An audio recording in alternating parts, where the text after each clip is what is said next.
Hello guys, welcome back to YouTube channel Josh diaries. അപ്പോൾ കുറച്ച് ഇടവേളയ്ക്ക് ശേഷം തിരിച്ച് വന്നിരിക്കുകയാണ്. ഒരാഴ്ച പാലക്കാട് കൽപ്പാത്തി രഥോത്സവത്തിൻ്റെ വ്ളോഗായിട്ട് നമ്മളത് സെക്കൻഡ് പാർട്ട് വന്നിരിക്കുകയാണ്. അപ്പോൾ ഞാനും അച്ഛനും അമ്മയും രണ്ട് മാമിമാരും ഒക്കെ ആയിട്ട് പാലക്കാട് കൽപ്പാത്തി രഥോത്സവം കാണാൻ പോയി. ഞങ്ങൾ ലാസ്റ്റ് ഡേയുടെ വൈകുന്നേരം ഞങ്ങൾ പോകുന്ന ടൈമാണിത്. അപ്പോൾ അവിടെ പോകുമ്പോൾ നല്ല ക്ലൈമറ്റ്, ആൾക്കാരൊക്കെ ഉണ്ട്, ആൾക്കാർ വന്നുകൊണ്ടിരിക്കുകയാണ്. അപ്പോൾ എല്ലാ വീടിന് മുമ്പിലും കോലങ്ങളൊക്കെ വരച്ച് നല്ല അടിപൊളിയാക്കി വെച്ചിട്ടുണ്ട്. എല്ലാ വീടിന് മുമ്പിലല്ലെങ്കിലും ചില വീടിനൊക്കെ മുമ്പിൽ ഇങ്ങനെ കോലമൊക്കെ വരച്ചിട്ട് കളർ പൊടിയൊക്കെ ആയിട്ട് കളർഫുൾ കോലങ്ങളാട്ടോ എല്ലാവരുടെയും വീട്ടിൽ. വേറെ വേറെ ടൈപ്പ് കോലങ്ങളാണ്. അപ്പോൾ ഇങ്ങനെ പോയിക്കൊണ്ടിരിക്കുമ്പോൾ ഒരു രഥം വലിക്കാറായിട്ടുണ്ട്. ആ ടൈമായി. അപ്പോൾ അവിടെ രഥം ഇങ്ങനെ തള്ളി കൊടുക്കുന്നത് ആനയായിരുന്നു. ആനയുടെ തുമ്പിക്കൈയിൽ ചാക്ക് വെച്ച് കെട്ടിയിട്ട് ആനയുടെ തുമ്പിക്കൈയിൽ തൊലിയൊന്നും പോയിരിക്കാൻ വേണ്ടിയിട്ട് ചാക്കൊക്കെ വലിച്ച് കെട്ടിയൊക്കെ അതിന് വേദനിക്കാത്ത രീതിയിൽ കെട്ടിയൊക്കെ വെച്ചിട്ടാണ് അതിനെ കൊണ്ട് തള്ളിപ്പിക്കുന്നത്. അപ്പോൾ അതിന് മുമ്പിലായിട്ട് ചെണ്ടമേളം ചെറുതായിട്ട് ഉണ്ടായിരുന്നു. ഇതിൻ്റെ അടുത്ത് ഭയങ്കര തിരക്കായിരുന്നു. ഇതിന് ചുറ്റുമാണ് തിരക്ക്. ഇത് കുറച്ച് മാറിക്കഴിഞ്ഞാൽ വേറെ തിരക്കൊന്നുമില്ല. അങ്ങനെ കുറച്ച് കഴിഞ്ഞപ്പോൾ നമ്മുടെ രഥം കുറേ പേര് കൂടിയിട്ട് വലിക്കാൻ തുടങ്ങിയിട്ടുണ്ട്. കുറേ പേര് രഥം വലിക്കുന്നു.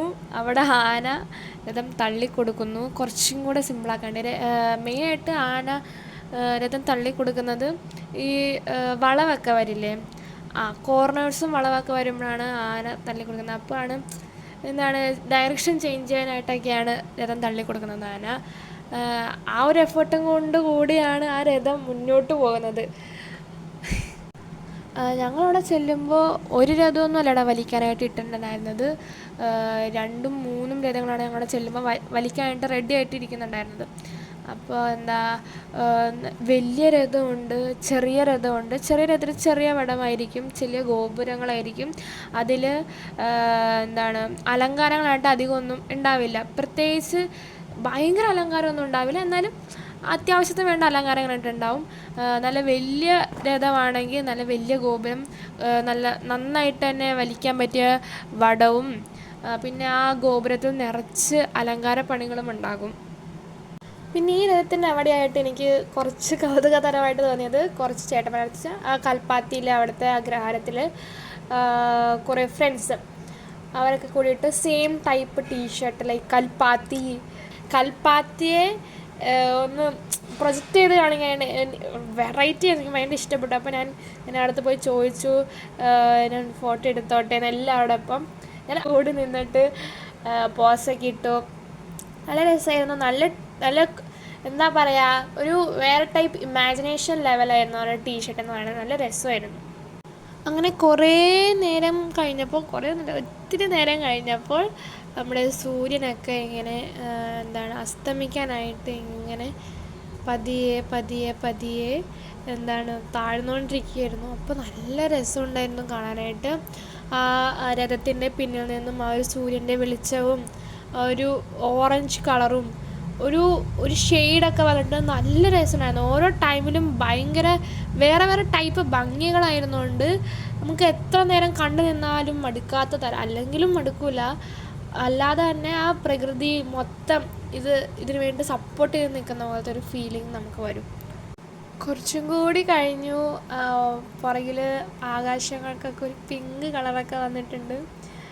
അധികം ഇരുട്ടൊന്നും ആയിട്ടില്ല, പക്ഷേ ഇരുട്ടായപ്പോൾ നമുക്ക് ഫീൽ ആവാറുണ്ട്, അതെന്നറിയില്ല.